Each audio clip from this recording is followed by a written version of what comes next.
Hey, what's going on all you Jeep nuts out there? My name is Chris and I'm with AWT. And in this video, you will be given a glimpse into what happens when you change out the gears of your Jeep.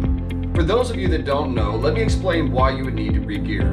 When larger tires are installed, you have several things working against you. The diameter of the tire, rotational mass, rolling resistance, and the added weight of the tires.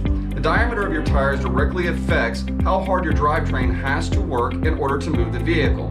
What you need to keep in mind is the axle is going to be turning your wheels. The axle shafts are just over an inch in diameter and they have to turn whatever tires are on your Jeep.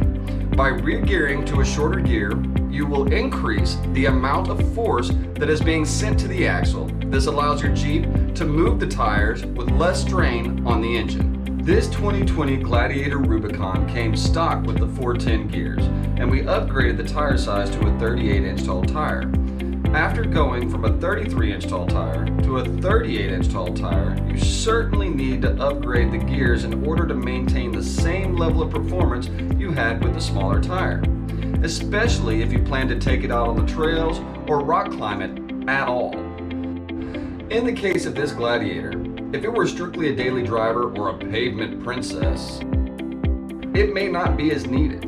A decrease in acceleration and gas mileage would be noticed, but not a whole lot. By going to the 488 gears, we're able to have more torque and give more performance ability. Take a look at this video and see what all goes into the re-gear.